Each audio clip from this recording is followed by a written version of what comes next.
So in the room, who has the highest resistance to change? I wouldn't ask this on orientation. That's what I'm worried about. Brian, is he Yeah. asleep? Yeah. No, he's pretty low We're like resistance. Ashley because she ran away. Yeah, Ashley ran away. Flexible, we have to be. Yeah. We're We all work at flexible. Renaissance, so we're all pretty flexible, so we're still in it for the ride. There's a lot of resistance in the room. Lots of resistance. I know people are cold, but body language tells me a lot. There's a lot of resistance. Share so we can learn. Yeah. I have to do this because of this. There was a lot of those statements.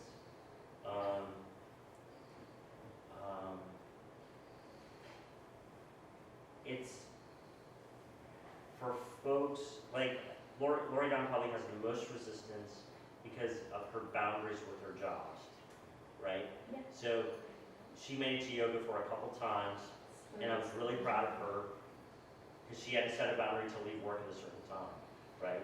So, and she did, but she hasn't lately, and I understand why, I get it, but you have to set a boundary with people for yourselves.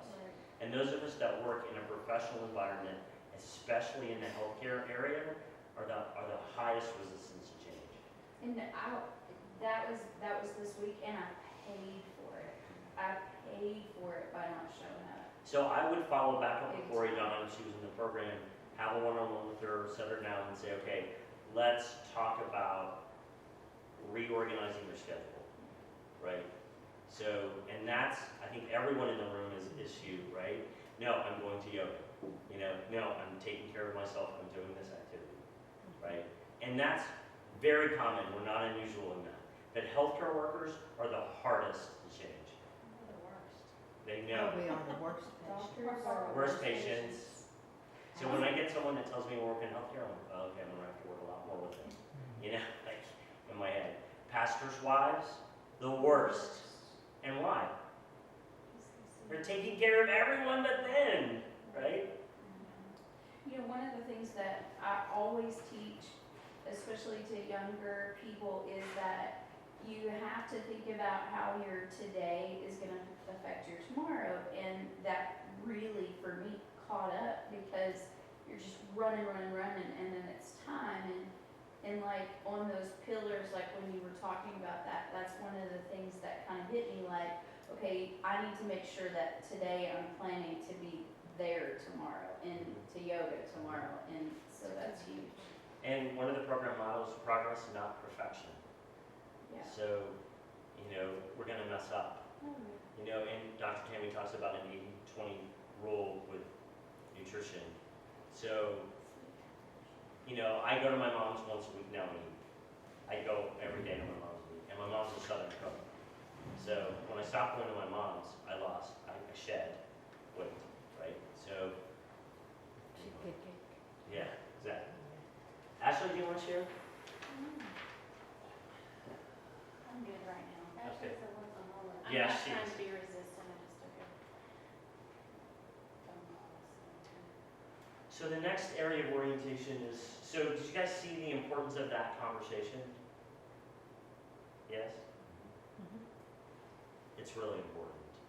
And if I spend the whole 90 minutes on that, I spend the whole 90 minutes. So we do a follow-up orientation the next week, and people blend in with the first week's folks, and it works really, really well. So, and I find I need that time with people. So, because I give them SMART goal homework. So what does SMART mean? Specific, Yep. measurable, attainable, realistic, time. Relevant and trackable, either one can work. So good, Debbie. So everyone that comes into the program says, I want to feel better. It's not smart. It's smart, but it's not smart. So I underestimated the importance of this when I first started my role. This is really important. And it takes people a while to figure it out. So, I want to read, I gave the new member an A+ on goals, so this was her homework she brought back. What they write, a minimum of 3 1 month, a minimum of 3 3 months, and a minimum of 6 months, and an aspirational goal. 1 month, I will be walking 10 minutes every Monday, Wednesday, and Friday. I will also be attending a yoga class on Tuesday and Thursday for an hour. I will drink 64 ounces of water a day and email Scott when I've achieved that goal. No, that's cool. I will limit myself to 2 cups of coffee a day, down from 10. Wow. She's just got to 4. She just told me that this morning. I will begin having a protein shake 3 times a week. I will weigh and measure myself every other week on a Wednesday. We'll talk about when. 3 months, I will have lost 10 pounds. And this lady's about 120 pounds overweight. I will walk for 20 minutes every Monday, Wednesday, Friday. I will complete my 21-day detox and know my food sensitivities. 6 months, I will clip my own toenails and apply cream to my feet. Oh, love it. I will be able to get down, up and down off the floor without assistance, and I will have lost an additional 5 pounds. She got up and down off the floor in her 3rd week this week. Wow. That's a huge thing. So she has a paraplegic husband at home, and she lives in the country, and if she fell down, no one's there to help her. So the first time she came to restorative yoga, she didn't get on the floor because we didn't want her to get on the floor. The second time, I felt like it was more comfortable, and we got her on the floor, and it took about 3 of us to help her back up. The 3rd time, she got up and down with a chair without any assistance. So she's going to continue to do that as she moves along. Right? So what did you hear in these? Realistic. Very realistic. She didn't say she wanted to shed 100 pounds in 6 months. Because she can't walk. She's walking for 10 minutes 3 times a week because she's so heavy, right? So, for her to have said that wouldn't be realistic. And so managing that expectation was really important in the front end. So what else? You're really smart because you're specific, measurable. She even included accountability in there, which I love. Like she knew, okay, I have to email you, but not even she made the decision, but she told you that she was gonna do it. That's so big. Yes. And what else? Exactly. It's so big. And I love this woman. She's lovely. So, and there's some people that aren't, right? Well, they kind of work together. I mean, they kind of move forward. They progress. They do. They're progressive, right? So she's working on her aspirational goal. She's bringing that to me this week. So she's retired Walmart. She was there when Sam started. She's very wealthy, but she worked herself to death, basically. And so she's going to get well, and we're going to help her. So what else? Yeah? Yeah. What's one of the most important things how this is worded? I will. I will. That's good. I will. There are I will statements. Not, I'll try. Correct. I might. Right? So They're solid. I had her share this with 3 people in her life. Right? And I had her put it up in her restroom or her bathroom at home and on her refrigerator. So a goal isn't a goal until you share it with someone and make it public, and that you can see them. How many of us have written goals and we never look at them again, right? So what I've started to do now is a month later assemble the group, the same group that started together a month later, and they come back to orientation. And I say, okay, so how's it going? Let's look at the 1 month. And if they haven't achieved them, it's okay. We just reset, right? So. Well, I'm still learning a lot on goals, to be honest. Really, really important. So I'm a sort of recovering marketing executive from the corporate world, so I had to train myself in SMART goal writing, right? So that comes in handy in my role right now because the more SMART they can get, the more success they'll have. So any other comments on SMART goals? So this is the fun part of orientation. I go around and I say, 1 is low resistance, 10 is high resistance, the highest. So, and I ask people their number. So let's do it. What's your resistance to change? Probably 34. I think that's pretty honest. Honest. And if they say something and it's not, I say, I don't believe you. Yeah, and because why is it important to get their alignment at this stage in their program? Realize it. They say they're a 1, 2 or 1, but they're really 8 or 9. You gotta make them realize it because Those people are the worst too. Like, oh my gosh. Yeah, like, no. They overestimate your. But then I get to, can you come to yoga on Monday, Wednesday night? No, I have to feed my cat.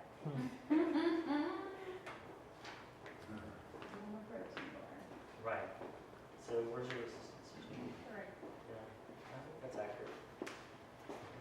Where's your It's a probably 4. Only because I, work so late, and I'm so committed to that, so that Yeah, I think sometimes your it's hard for me to resistance like is a break 6. away from that. Think so? Yeah, because you overwork. And then you take care of your kids that are in college, but you still are involved with them. So that plays into resistance to change, right? So Deb, where are you in resistance to change? Probably a 6. I think that's accurate. Now, what happens is, in the resistance to change, the beauty of it, if you do 10 activities in 30 days, your resistance goes to a 1.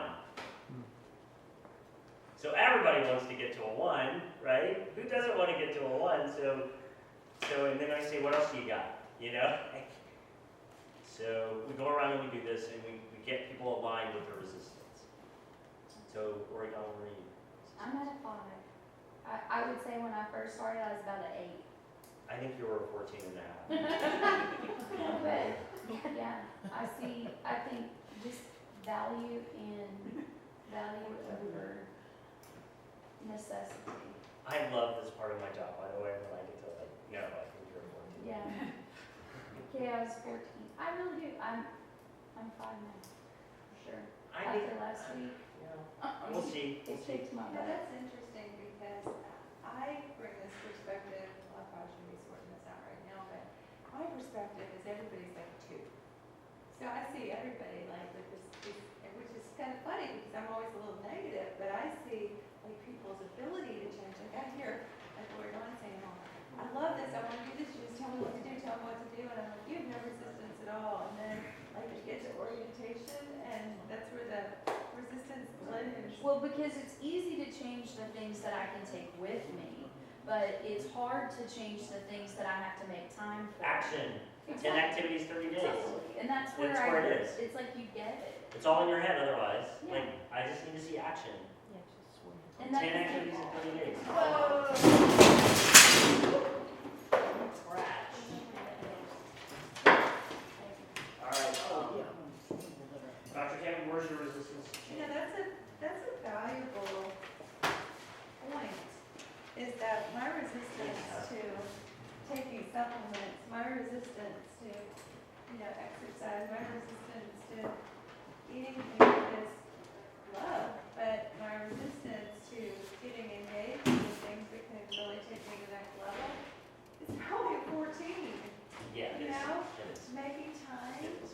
to do the things that I really need to do that will really enrich me. It's true. It's Just really making high. time to paint, making time to spend with friends, making time to do the things that Self-care. really make Self-care. self-care. Self-care. Self-care is, I'm a 14.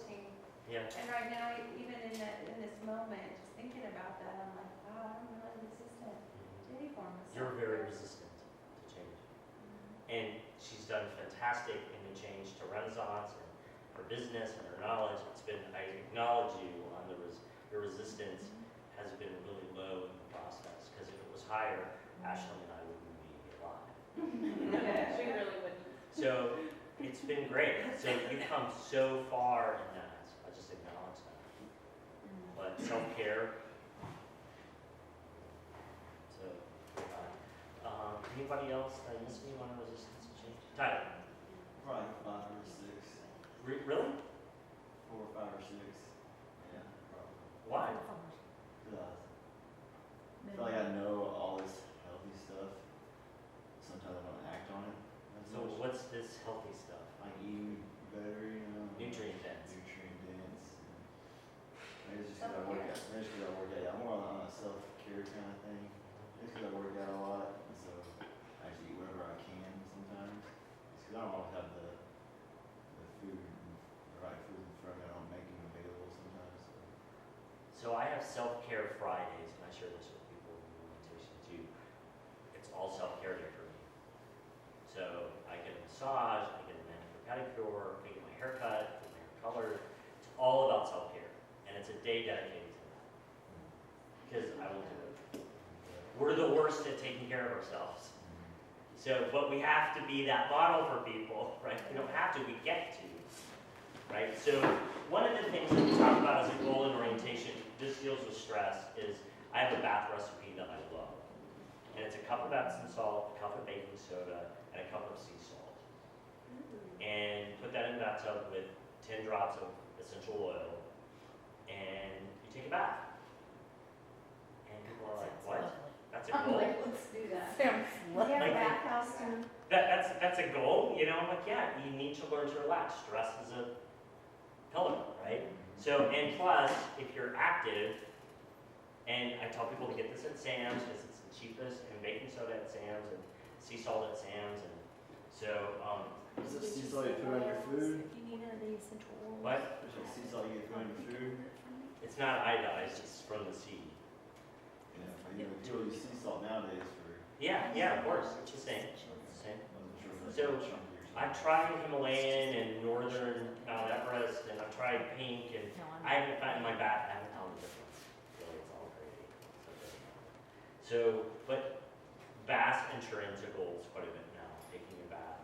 So, and I tell people after yoga to take a bath because they need to. It's like a oil change. He did, he brought me a whole bag of salt. It was precious.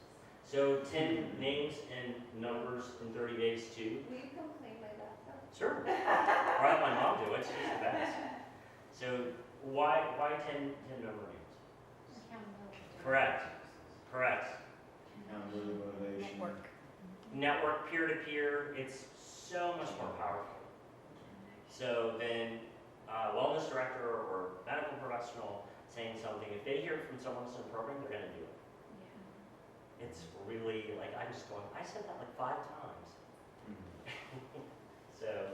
So I keep track of how many names and numbers they have, and then, so we just started this, so I don't know how this is working yet. So self-care covenant.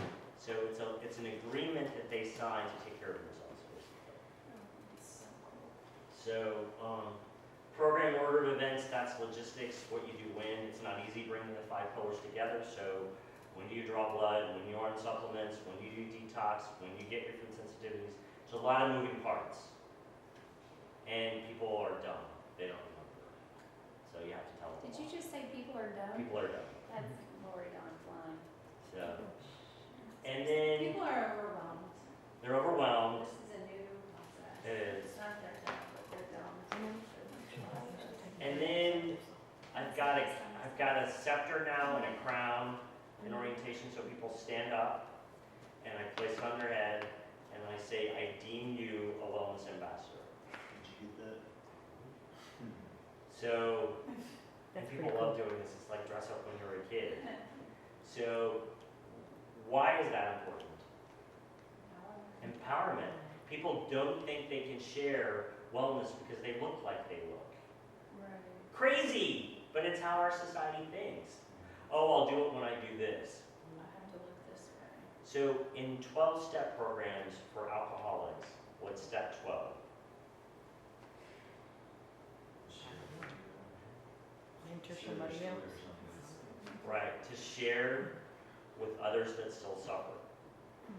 Keeping alcoholics and people that are addicted to anything sober is working with others that still suffer. That's the main ingredients that keep them sober. So the 12th step is that. So I don't talk about that in orientation. I just deem them an ambassador to go forth and share in their kingdom. So they share with their neighbors and their friends, sick people around us. Everyone's sick, right? we have the cure, right? So go forth, you know? So since we started to do that, a lot more people are referring people, not a surprise, right? So, And you don't need a medical degree to do what we do, it's just the only extra piece we have is the coaching piece and the mentor piece and. and super ambassadors, so those people have an S on their chest. And so they're people that have been in the program, they've had massive success. And I wish I could say I thought of this, I did, but it just happened organically. So I had people that said, I'll come early and help you move chairs. I'll come early and help you set up a table. I'll go do the grocery shopping trip for you if the health coach can't. Like, they just stepped up. That's awesome. I call them my angels, but there's about 9 of them, and they're super ambassadors. So every member that comes in now is assigned to a super ambassador, and it's really their main accountability buddy. But, so that's that, and then weekly communication is another big part. So communication goes back to here, and I send a weekly newsletter electronically, We have and an app now, Project Wellness app, everybody download it, it's free. Yeah. We got an There's an app for that. yeah, so that's, any questions about orientation? I just like this on Facebook. What about, is this when we get our transformation guide? Yeah, you get, well, no, in the process, Transformation guide comes from me. yeah, Comes from the wellness coordinator at the time of close. And So- so I'll tell It's them, a class or? yeah, I'll tell them to go to read your page